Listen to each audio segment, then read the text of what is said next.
ఇండస్ట్రీలో మీరున్న పొజిషన్‌కి డెఫినిట్‌గా ఎన్నో విమర్శలన్నీ వస్తూ ఉంటాయి. కానీ మీ మటుకు మీరు కొన్ని విషయాల్లో సీరియస్‌నెస్ ఎక్స్‌ప్రెస్ చేసినా చాలా వరకు సైలెంట్‌గా ఒక స్మైల్ ఇచ్చేసేసి, ఒక సెటైర్ వేసేసి వెళ్ళిపోతూ ఉంటారు.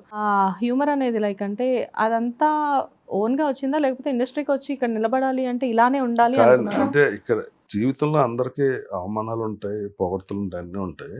అయి మనం దేన్ని ఎక్కువగా తీసుకొని, దేన్ని ఎక్కువగా తీసుకోకపోవటం బట్టి మిగిలిన జీవితం ఉంటది. ఇప్పుడు నేను 'మోహన్ బాబు'కి నేనే చూస్తా డేట్స్. అంటే నేను ఆ పేరు ఎందుకు చెప్పంటే, ఇక్కడున్న ఇప్పుడు టాప్ ఆల్‌మోస్ట్ పెద్దోళ్ళందరికీ నేను క్లోజ్‌గానే ఉంటా. హ్మ్.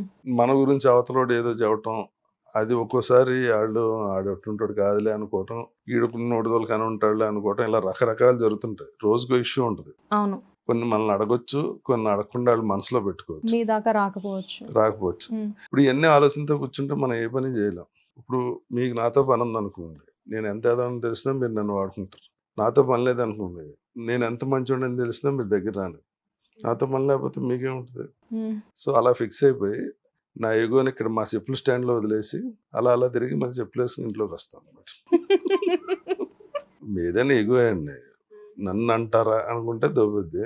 ఏ గాల్లో కలిసిపోయినాయి కదా! అని వదిలేస్తే అయిపోద్ది. ఒకసారి ఆర్టిస్ట్‌గా సిల్వర్ స్క్రీన్ మీద కనిపించిన తర్వాత ఇంకోటేమన్నా చెయ్యాలి అంటే ఏదో నామోషీగా అనిపిస్తది అని చెప్పేసి చెప్తూ ఉంటారు కొంతమంది. అలా చాలామంది హీరోలుగా చేసి కెరియర్‌ని ఇంకోటేది చేయలేక అలా ఆగిపోయిన వాళ్ళు కూడా ఉన్నారు. ఇప్పుడు మంచి క్యారెక్టర్ చేశాననుకోండి, అప్రిషియేషన్ వస్తది. ఎవరైనా కనిపిస్తే ఫోటోలు తీసుకుందాం అంటారు.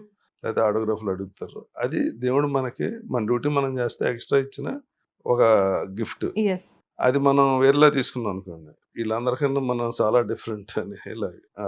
ఆ! ఇలా అన్నాం అనుకో. హ్మ్. అప్పుడు రేపొద్దున సినిమా లేనప్పుడు ప్రాబ్లమ్ వస్తది. మన డ్యూటీ మనం చేస్తున్నాం.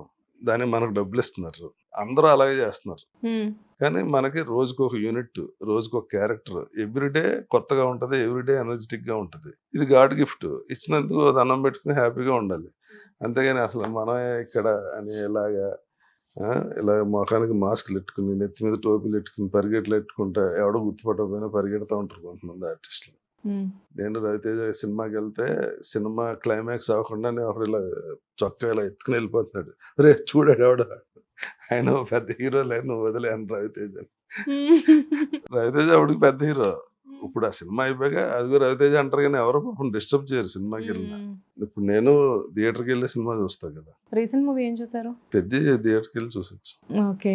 సో, ఏం ప్రాజెక్ట్స్ చేస్తున్నారు సార్ ప్రెజెంట్? ప్రెజెంట్ 'నాని' గారి సినిమా చేస్తున్నాను. హ్మ్. 'చిరంజీవి' గారిది 'విశ్వంబర' చేశా.